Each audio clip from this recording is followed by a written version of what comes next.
And I know we're rolling now. So I leave for my trip tomorrow. 2 a.m. At 2 a.m. That's when you're going to sleep before?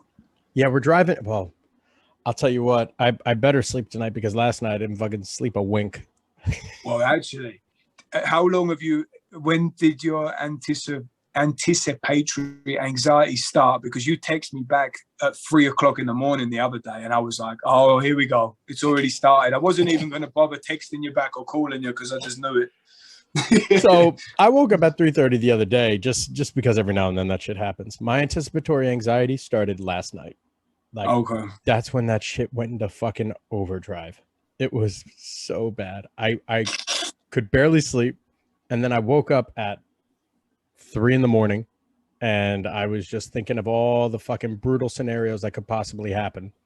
Yep. Just running through my fucking head. So my dad's back is kind of fucked up right now. And usually I'm money with that with him, but it's strict nerve. It's sciatic nerve. And he's on prednisone right now. And that's the only thing that makes it go away. So he could get massaged, doesn't help. He could get stretched, it doesn't help. The only thing that actually helps is a prednisone, which means it's fucking inflammation. Like there's some kind of inflammation going on that's really fucking him up. So he tried, but he has a pacemaker too. So very few hospitals can actually do an MRI with his type of pacemaker. So one of them that can is Columbia Hospital. They only do 2 MRIs for pacemakers a day on Tuesdays and Thursdays. So his MRI was scheduled for fucking August 30th. So it got pushed. Yeah, but it's just because it's so unique. They need to get someone from like Boston Scientific there to manage the MRI or manage the pacemaker prior to the MRI and make sure everything goes well. So he has a pacemaker and he also has AFib, atrial fibrillation. And one of the things that happens with him is he has kind of like a combination of tachybrady syndrome where the heart rate slows so much that it causes the Purkinje fibers to say, oh, fuck. And then they just, they go haywire in the atrium. So that's what causes his AFib. Another thing that we're starting to see may contribute to his AFib is his blood pressure. Right. So now he had his first round of prednisone and it worked great. It felt awesome, worked great, but we're waiting it out. This has been going on since end of June. And I said, well, if it's a herniation and this shit is like oozing on the nerve, for good people, like for healthy people, let's say it's 21 days. But for the older you get, the slower you heal. I said, maybe 6 weeks until it heals up, until like that oozing fucking stops on it, right? Sure. And then who knows how long until the nerve heals. And it could be a disc or an artifact actually pressing on the nerve, in which case you need to get that removed. Because maybe you could get the disc to slide back in somehow. I don't fucking know. And that's a pretty rare occurrence to actually have a slipped disc. Like that's something that doesn't happen as frequently as people think.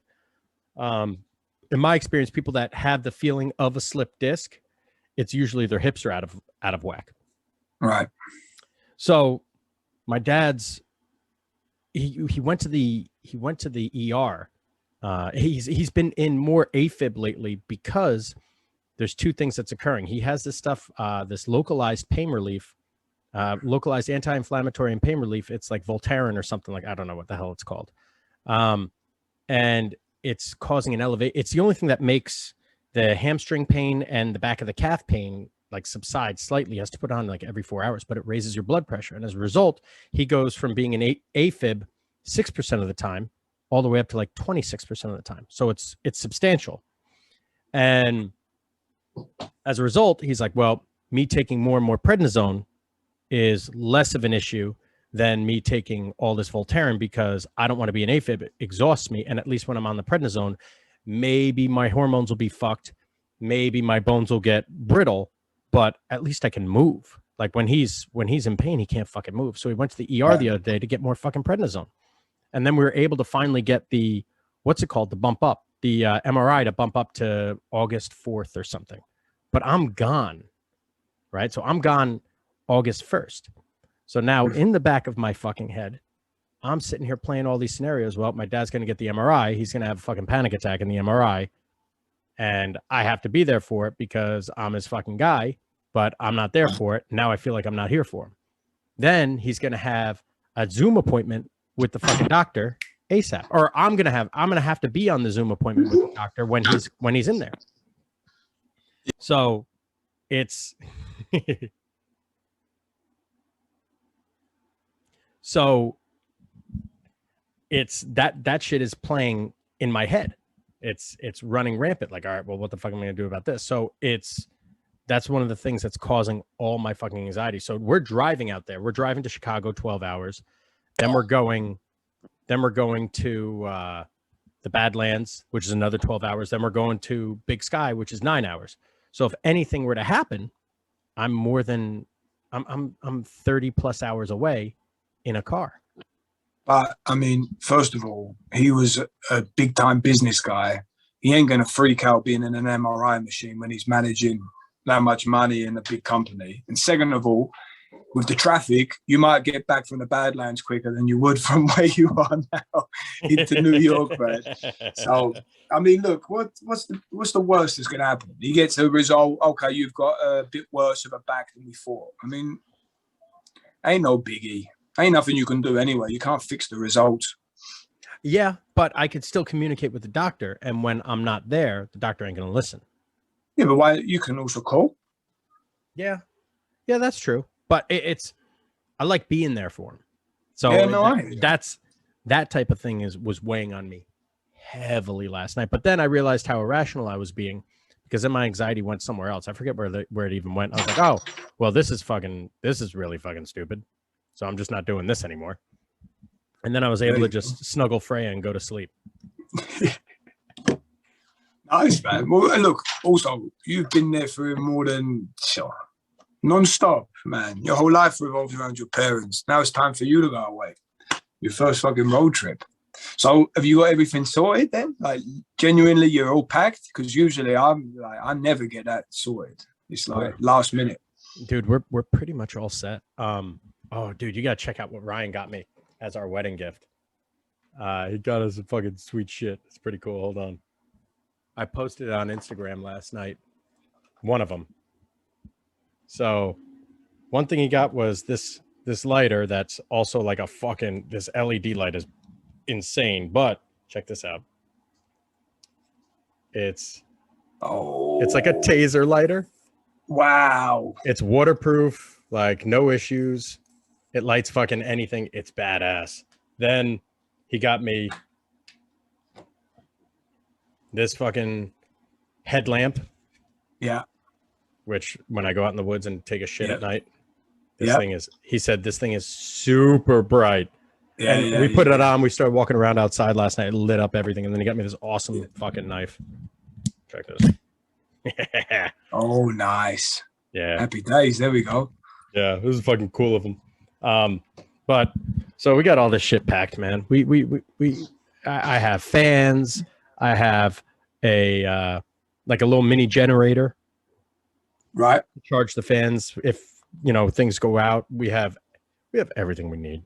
I got this huge 7-gallon thing of water. We won't have, and I got this Yeti cooler that I'm loading up with 20 steaks. Nice. Sounds about right. I got my grill. I got my frying pan. Dude, there's nothing else that. Make sure you don't forget your salt and pepper. I know we have the salt and pepper. The salt and pepper. That's big. What about washing up liquid and all of that to clean stuff off? So that's what I was wondering. This 7-gallon fucking thing that we have, it'd probably be for all our washing water as well for like the dishes and stuff. But I don't know about soap. Like, should I even fucking bring like the soap like that? Yeah, you can, and you can get some some bio soap, so you could just lob it into the woods, and it doesn't fuck it up, or you can chuck it back into the rivers.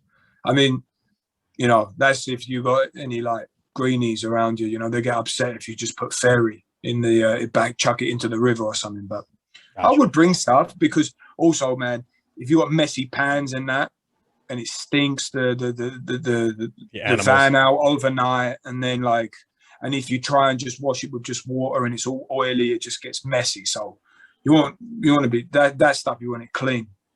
So what are you going to do about the dog situation now? They're not sleeping with you at the top. Oh, man. I can't wait for the first time that they jump in a lake, a disgusting lake, and then they're going to come up and sleep up the top there with you. Just pong it out. Yep. But we're also going to be at campgrounds too. So these campgrounds, they have like hoses and showers and shit. Right. So it's not too bad. We're not in the woods. Wherever we can drive is where we're going to be camping pretty much. So it's not going to be that bad. Like, we're not really, it's more like glamping, you know, glamorous camping. Right. So we're not really roughing it like backwoods shit. No, sure. But fucking wet dog, sleeping next to wet dog. That's nice. That's nice. You won't forget that on your wedding night. That's going to be a good one. I know.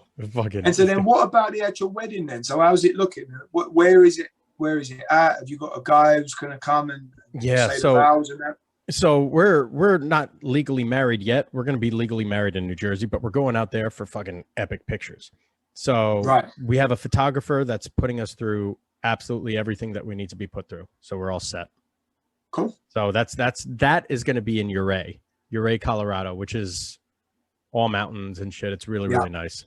Yeah. You showed it before. I'll let you know if it's actually like Switzerland or not. It won't be, but that's cool anyway. It'll be nice itself as it is. There's nowhere like this, man. There's nowhere like this. Everywhere's so different. Even if it looks kind of the same nature-wise, the buildings will be different and all of that. So, no, bro, it's going to be great. So which day is it that you actually get married? I don't know. I don't know, like the 11th. Oh, I was cheeky. So I can send maybe the 11th or some shit. I don't even know. And is it still open-ended, or like you got to be on a fixed? Have you made a plan? Like, I'm back home this day. Have you told people? I told everyone that I'm pretty much going to be back working the 16th. But we have our itinerary because we have a few hotels as well that we're staying at. Nice. Yep. That way, it's half hotels, half glamping, so it's really not that big of a deal. It goes day 1 Chicago, day 2 Badlands, day 3 Big Sky, day 4 Yellowstone, day 5 Yellowstone, day 6 Jackson Hole, day 7 Jackson Hole, day 8 Ouray, day 9 Moab, 10, 11, and 12 Ouray, 13 Estes Park, which is Rocky Mountain State Park, 13 is Des Moines, Iowa, just because it's like a fucking in-between stop between Colorado and Chicago. And day 14 Chicago, day 15 we're home. Happy days. Crazy. It's gonna fly by. I know, I hope. I'm sitting here looking at my clock. Man. Oh, come on, man. Well, no, you won't be looking at the clock because you have to be looking where you're driving. That's a lot of driving coming up. 80 hours. Yeah. Oh yeah. So work-wise then, so you're all finished with your summer crew then? Yeah. So this year our summer crew was pretty awesome. I had changed some things up where now, you know, the summer crew is a unique group of cats where we only get them for 4 to 6 weeks. Mm-hmm. So like Sam said, I mean, for 4 to 6 weeks, HIT training to failure is the most optimal. Yep. So what I kind of did with some of the crew once the first things first though was I developed their work capacity. Like I made sure that they had that their general work capacity, they could do my full warm up. Like if you could do my full warm up, that's good, right? Like you have a decent base where my warm up actually becomes a warm up rather than the workout in and of itself. Right. Yeah. So the warm up's like a workout, right? So what components are in your Do you have a general warm up that you put in everyone through? Yeah, the same one. Yeah, it's the same general warm up where we have the squeezes, the hip series, the lunge series, the band series, and some shoulder stuff. Like those 5 things take the first session. Plus, we do like some Eldoa stretches and shit, depending on who the athlete is. The younger athletes, I don't do Eldoa stretches with them anymore, just because they don't appreciate them. Like they don't do them properly. They're not doing it properly. Yeah. So then it's just like a fucking waste of time. With that crew, if they need specific stretches, we'll just do like some band stretch variation. That way the band is putting in the effort for them, so they don't have to think about it. It's like idiot proof. Right. And we'll do that pre-workout. Now, I know a lot of people are like, oh, well, you can't do static stretching pre-workout. But I mean, for me, I was talking about this with one of my coaches, Bird, today, where to me, it's more important that my guys are pain-free than they are high performance. Because if you're running with pain, then you're running with compensation, or moving with pain, you're moving with compensation. So I want pain to just be gone as best as possible. That's my order of importance, because once you start running with compensation, then those patterns change, and then you're less optimal down the road anyway. Yeah, then you're going to bugger something else further up. Right. So if you've got 4 to 6 weeks, I mean, what do you do? I mean, you're building work capacity up. Well, how? Tempo work, 40-20 circuits, body weight drills. Yep. Also, the good thing about the 40-20 circuits is I can control tempo, right? So I could start incorporating either aerobic strength training that way, or I could start introducing eccentric tempo work through aerobic strength training. So I can do like a 6-second down, come on up, 6-second down, or 3-second down, 3-second up, or 3-second down, 1 second up. All pending on where I'm leading everything. I love the timers. I love them. Like, I mean, unless we're doing like real speed work, but even speed work, I'll use the timer all the time so guys know exactly how much rest they've got. I'm just taking out all of the unnecessary things, because as time's gone on, I've realized I can't do more than one thing decently. I mean, you know what I mean? Like if you're talking with guys and you're trying to watch, there's no way. So with those timers, man, I run all my warm-ups on timers. Like it's just, and it works perfectly. And also I've been playing around with, like, if we've got like a little series of drills, there might be at the beginning that they're doing real strength aerobic, like 3 seconds down, 3 seconds up with no holding at the top and bottom. In the first set, second set might be iso hold. Third set might be mini reps in the deep ranges of motion, super slow and controlled mini reps. You know, I've also got, like what you said, slow down, fast up drills.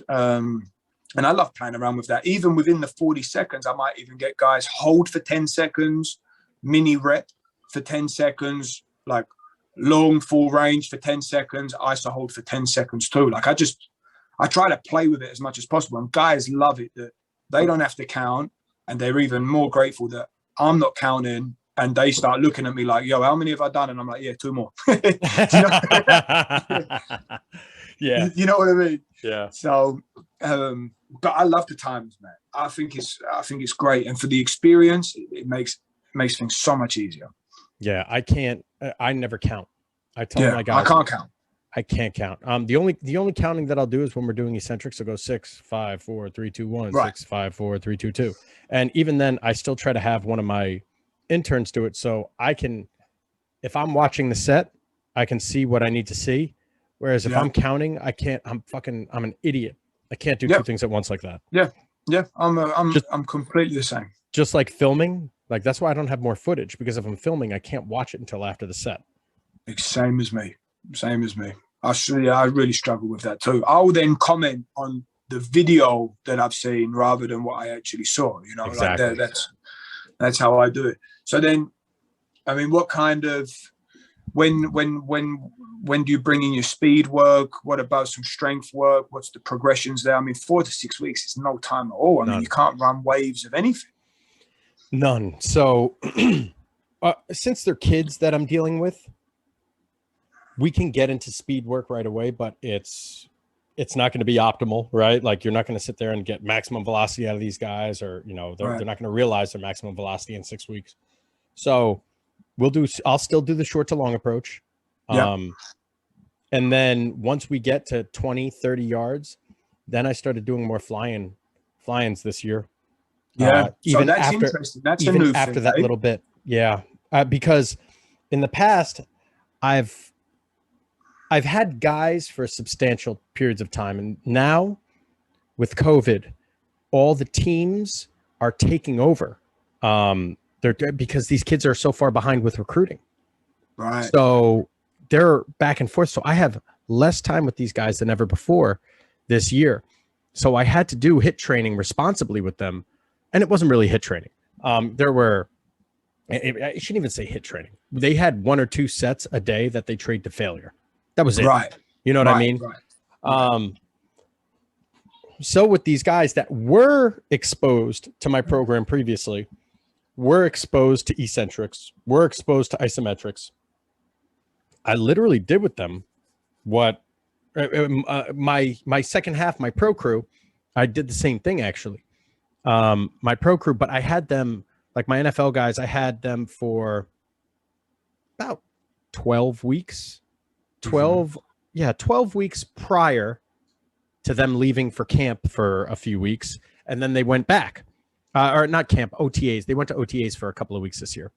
And then they came back. Now, when they came back after 3 weeks off or so, and not even 3 weeks off, but 3 weeks of OTAs, that's when I said, all right, let's hit our entire program. It's like what PAF says. If it works on a macro scale, it should be able to shrink down proportionally to a micro scale. So I hit it like it was a concurrent method. I trained everything simultaneously and got in what we could. So our speed training would be first, and our pro guys, we already worked up to the top speed. So they were already exposed to stuff. We had 1 week of getting back into sprinting. And then after that, we were fucking hitting it hard. We'd have one acceleration day. That was also a change of direction day. We would do kneeling starts, sideways kneeling starts, lateral jumps into sprints, side shuffles into sprints, side shuffles change direction into sprints, back pedals into sprints, back pedals change direction into sprints, and then curved sprints, curved running. So we would do, and they would run 10, 20 yards. So they would do hundreds of yards, probably close to 300 yards of acceleration work. Wow. In those drills, just that alone. And then the curved running we did in a tempo fashion, but it was, these guys were pushing it. So sometimes it was tempo and sometimes these guys went all out with it to expose. And now I wasn't doing that for speed training. I was doing that to expose them to angles at higher velocities. So the connective tissues associated with those angles would be exposed to it. Right. So that's the difference between the curved running at 85% and linear sprinting at 85%. Sure. Right. So I wasn't doing it for speed developing. I was doing it for angular exposure. I guess I made that up just there. And then on the next speed day, we would do the fly-ins and we would do a heavier lift on that day. Right. So then on the third speed day, that's when we would hit the tread sled with our pro guys. They got it's so funny, man. Like, how sometimes when you're talking to someone and you're like, that's basically exactly how I run it with the hockey guys, more or less. Some of the variables change, but it's incredibly the same. Like, because I find that the acceleration work you can do on the first high day, that's basically setting the tone for the rest of the week. Exactly. Right. And then, but I don't do much top speed work with my guys because they're never in top speed. So I'll do straight line acceleration work because they all run like penguins. So that's actually the time where you get to get their technique pretty good. So I'll do like straight line, short acceleration work Monday. I'll do change of direction work, but a bit higher volume on there. So I'll also use the timers on that. So they're getting full rest periods, but they'll do everything from lateral shuffles with hard breaks into forward, laterals into backward, into forward, and it depends on the position. Like a defensive man will have a bit different of a drill than a forward. And then on the Friday, I chuck them on the curve, ramp the resistance up. So it's like a tread sled and they're just fucking going for it.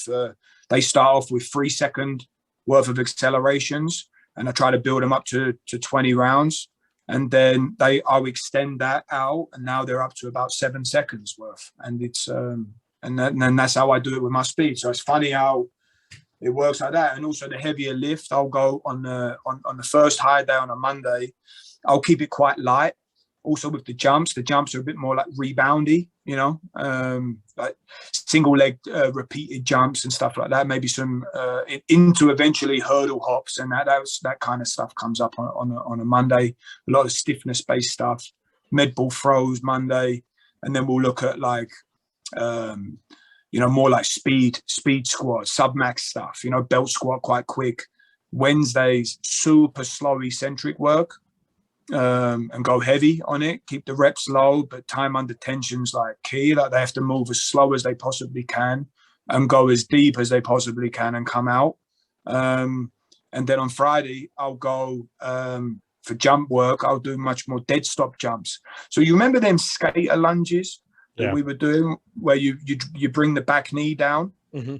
Well, I put all my hockey guys or the skiers, I'll put them into the angles that they do when they first start. So they'll do jumps, like forward jumps or slightly for like 45-degree forward, as if it would be a first step, you know? So they're going from that like low angle, and I'll just blast them with that until like the power output's basically gone. Because I mean, their reactivity by the end of the week is gone. Eh? I mean, after that mid-session, I mean, you want to keep the risk reward down. Yeah. So I'll do a lot of that. I'll do some depending too, maybe some kind of stomp jump work on there too. And then I'll finish with like long isometrics, 100 seconds worth of isometrics. And then as time goes on, they'll also add some reps in at the end, and it will start with just slow reps. And then it will eventually end up going like, you know, they might do a bench press ISO as an example, you know, just kind of like sort of like a lockout sort of height, you know, they'll be working on that. And then at the end of it, they would have to try and get some kind of ply or push up, but not so much because of the quality there, but just they know my system's tanked, you know, I'm done for the week, and then that's it. And then they're ready to rock already for Monday. That's not bad. Yeah, I don't do any jumping with my guys. I stopped almost all my jump work with any jumping. Crazy. Yeah. I do a load of jumping. I used to.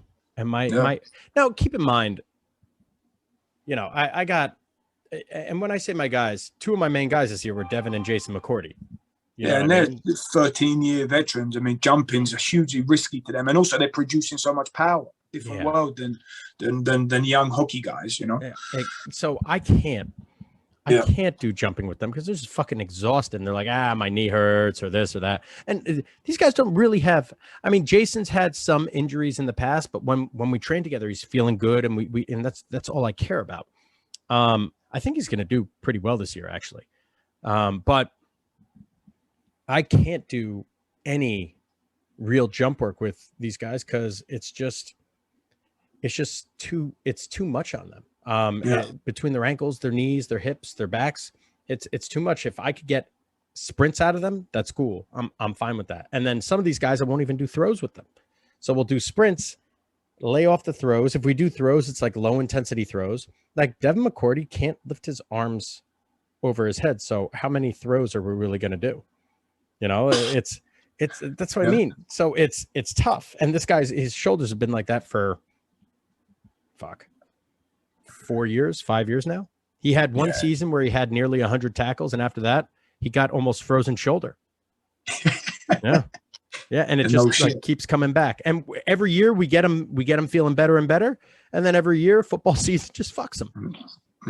There's nothing healthy about pro sport. It's funny you mentioned med ball work. I mean, I used to do med ball work nearly every high day, and now it's in towards the end of the program, and I go quite heavy with it now, just so I can take the butt, like, so keep the weight off of them towards the end. And I'll only do it really on that first day, you know, like overhead backwards or some kind of squat forward throw, you know.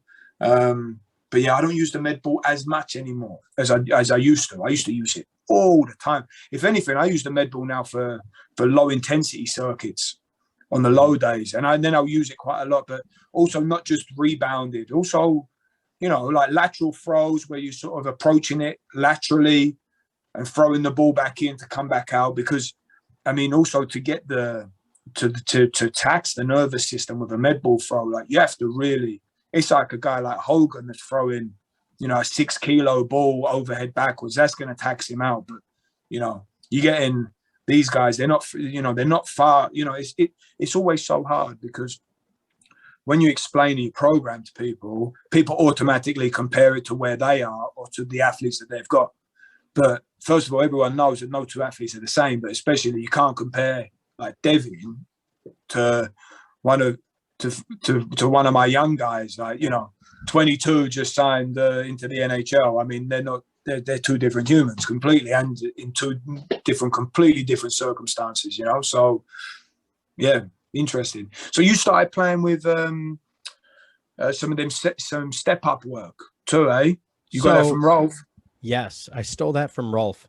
He and I had a conversation about it like last year. I said, "Fuck, let me do some of that." So, and that's and not all my guys do that. Right. Joe Giles Harris does that, right? And he does that with nearly 500 pounds, which is fucking. And he explodes up with that shit too. How does his hips look on that? Is he swaying much, or is he like super nice and straight? It seems pretty straight to me. Yeah. Yeah, it looks pretty solid on me. Crazy. 500 pounds. Bro, he's fucking strong. And now it's less than a foot, right? It's like an 8-inch step up. So but he's a linebacker. He's strong as fuck. Now, I don't do that with Devin because I don't want to load Devin up with that. In fact, I told you I'm buying a fucking belt squat. I haven't decided which one I'm getting yet. I got to find out which one. It's between. The one I want to get, the Kaiser. They have a Kaiser belt squat? I don't even know how much it is. They have a Kaiser belt squat. It can go up to 363 kilos of resistance. That's probably going to be like $3,000, $4,000. Yeah, probably more. It's Kaiser. They fucking things are super expensive. You can't even find it online. You have to ask for a quote. But that's a good one. Or my buddy told me the Rogue Rhino squat is also a good one. So there's two that I've been looking at, the Pit Shark and the Rogue Rhino. I got a couple of people that told me Pit Shark and a ton of people that told me the Rogue Rhino. The Rogue Rhino don't take up much space. And apparently with the cam system, like on some belt squats, you have to put a shit ton of weight on there until you can actually feel it. You know what I mean? Mm-hmm. Whereas with this one, apparently it's meant to be like, it's pretty good. So, but the cool thing with the Kaiser one is the speed that you can get on it. I mean, if you use bands on a belt squat, which I've been doing for ages, that's also cool. But the bands have a different strength curve. Whereas those Kaisers, you can be dropping in fast on them. And also 100 kilos of air and 100 kilos of weight, they're two different animals. Can you see this? It's just starting now. Yeah, here we go. So this is the Rogue Rhino. This one right here? Is this it? No. No. It's go down. It's the one. It's on the left there. Go down. Thing? Yeah, that one there. That's it. That's it. And it don't take up much space. It looks the tits as well. It does look nice. Huh. If you look at the guy, go two across to the right. That guy there. Yeah. That one there. You get the look at it. It's size-wise. It's fantastic. And Rogue do good shit, man. They do good shit. I know. So this is what you're looking at. And then you said the Kaiser belt squat.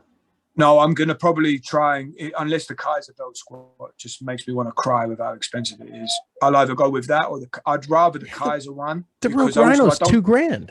Yeah, it's not bad. Yeah. It's not bad at all. It's not bad at all. The nice thing I like about the Kaiser one is I don't want to just buy like fucking a ton of weights, all of the fucking discs that I need. I've got some bumpers now. And with the Kaiser, the fact that you don't need it so much, it's great. But I tell you one thing I am looking at getting is my next purchase. Oh, there you go, $5,000. There you go. 5,500 for the fucking Kaiser belt squat. Yeah.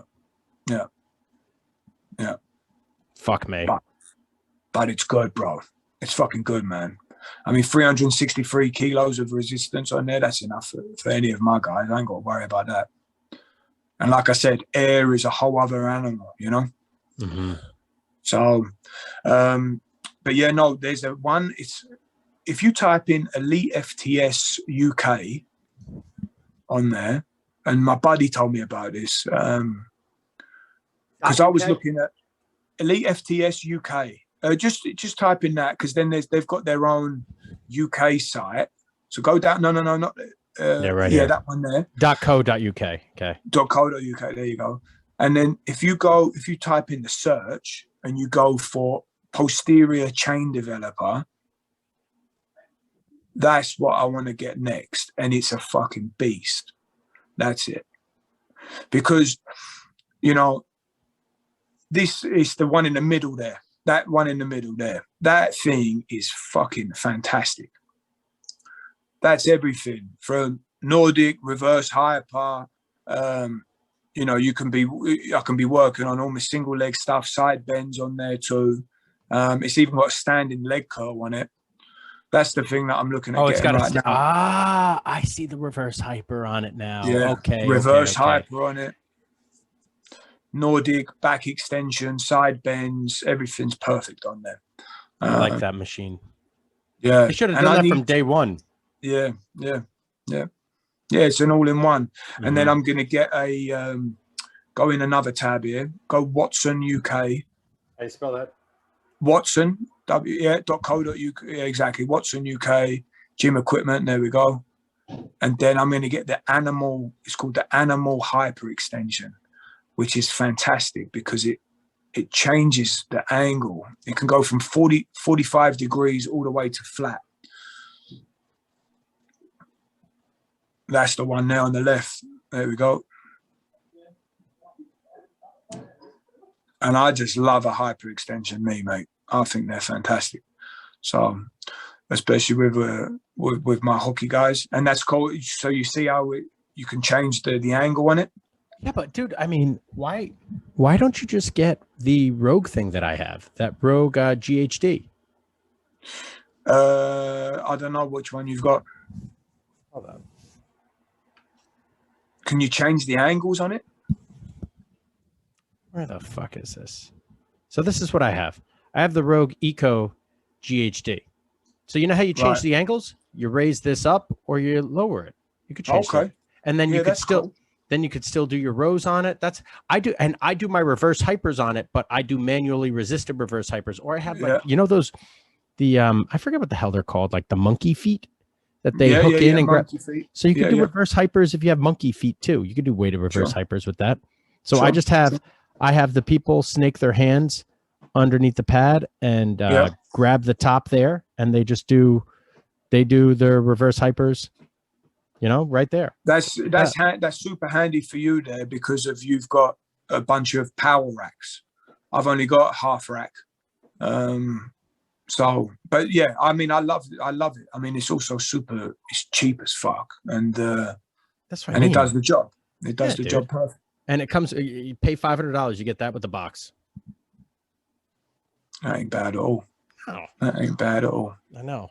That's that. When I saw, where is it? Oh, what the fuck? When I saw this, that's exactly what I thought. But the only difference is this has the reverse hyper attached to it. Yeah. So essentially, you're just paying for the reverse hyper. I'm sure there's a way I could fucking rig the other one up if I wanted to. But sure. This Kaiser belt squat seems fucking sweet because so what I would do with the Rogue, with this Rogue Monster, excuse me, the Monster Rhino belt squat, whatever the fuck it is, I would put bands for the accelerated eccentric.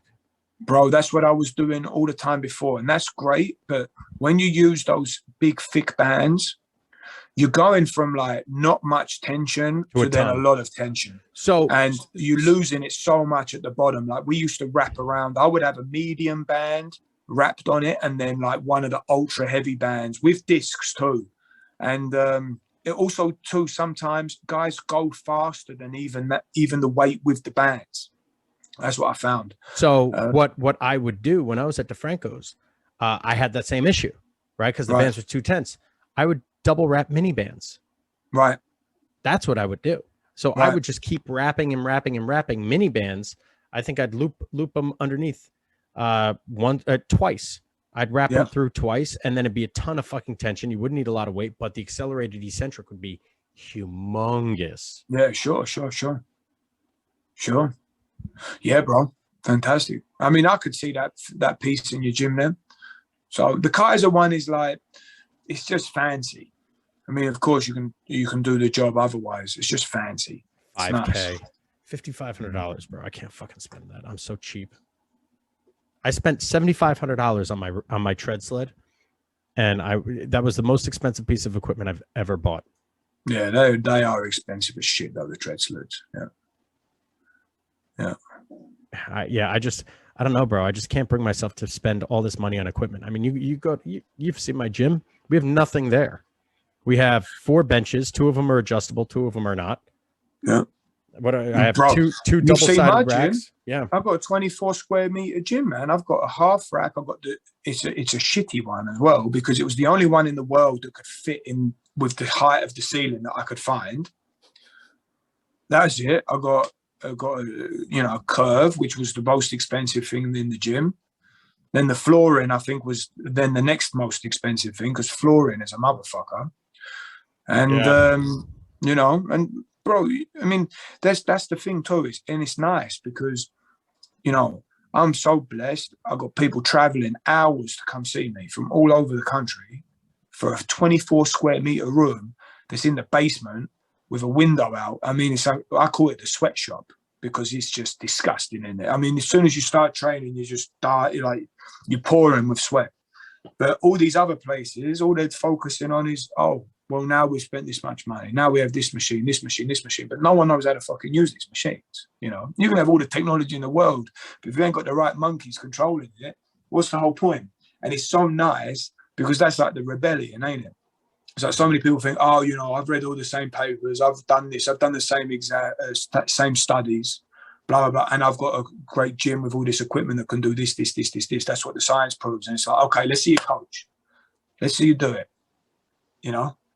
Oh, your athlete's sad. So what are you going to do today? Stick to the plan? What happens if you come off the plan, if you don't want to do that anymore? What are you going to do now? And most guys crumble.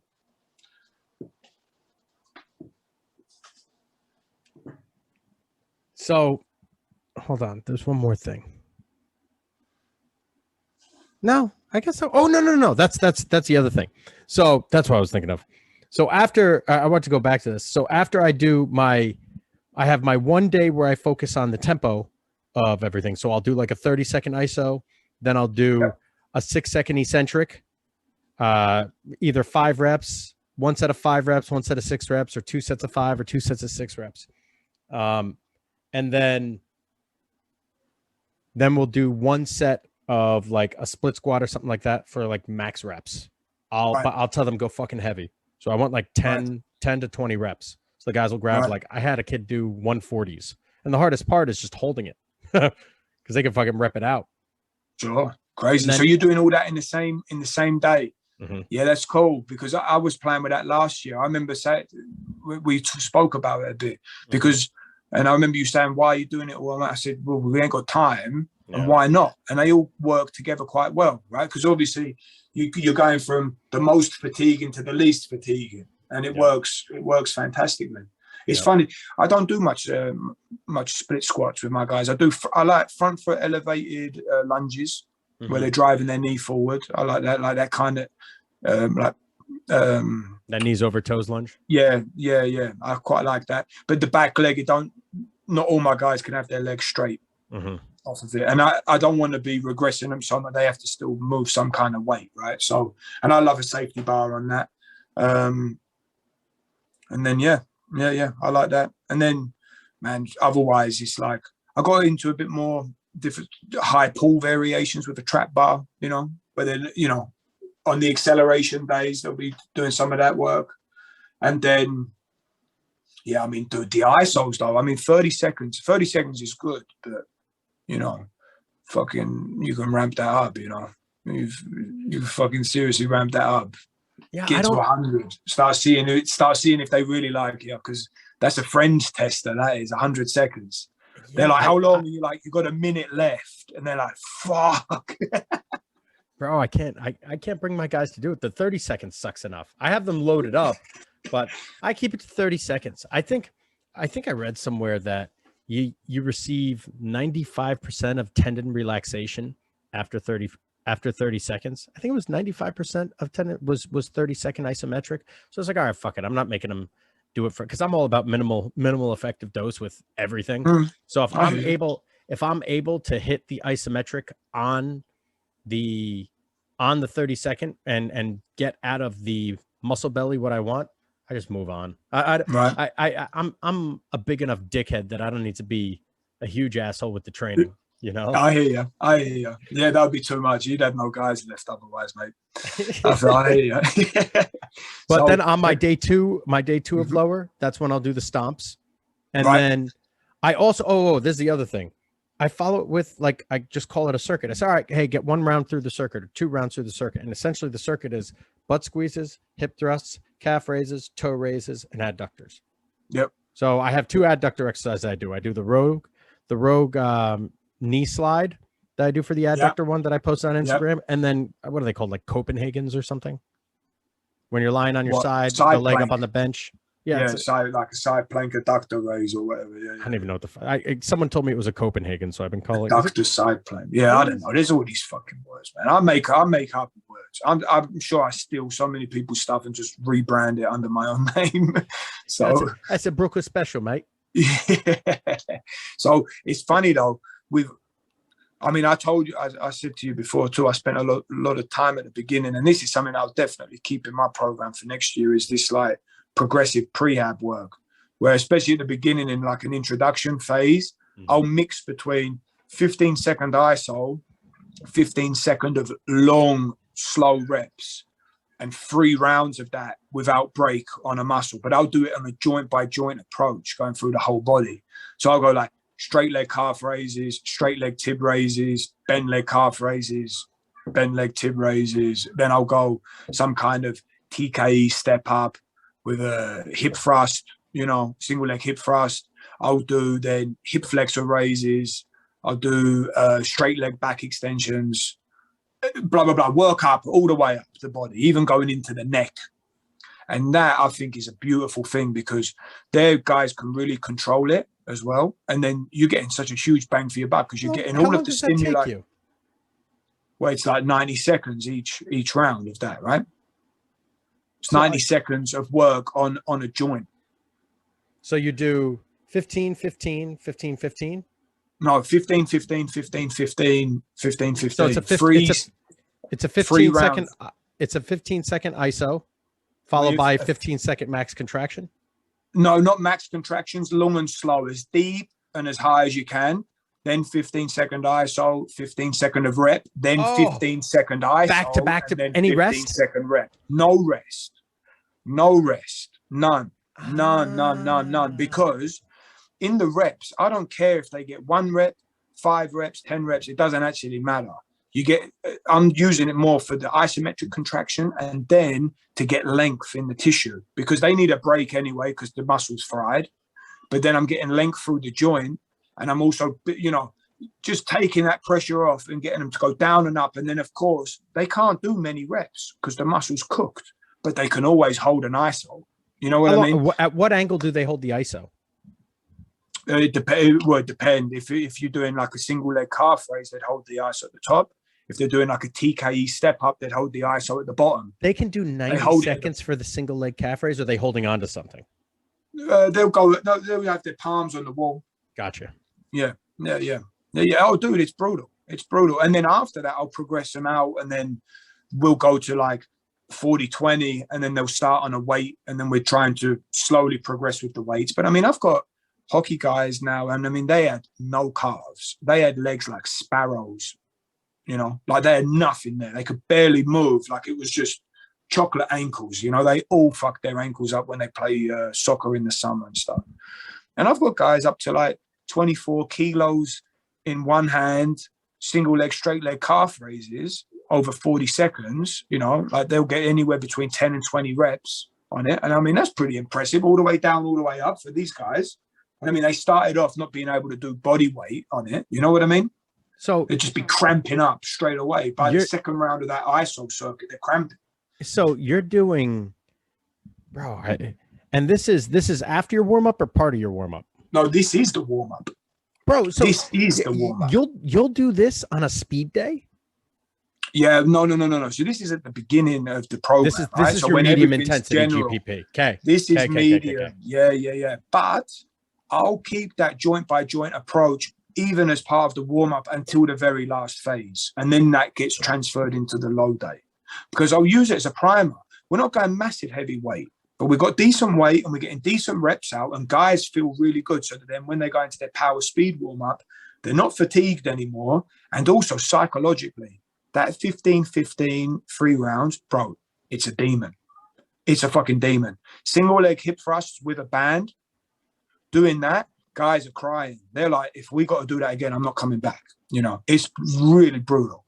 So their perception of things has completely changed. So then you say to them, look, right, you've got 40 kilo on your hip, and we're going to go for 20 reps single leg hip thrust as part of the warm up. That's already a pretty heavy weight, right? But what would you do for upper body?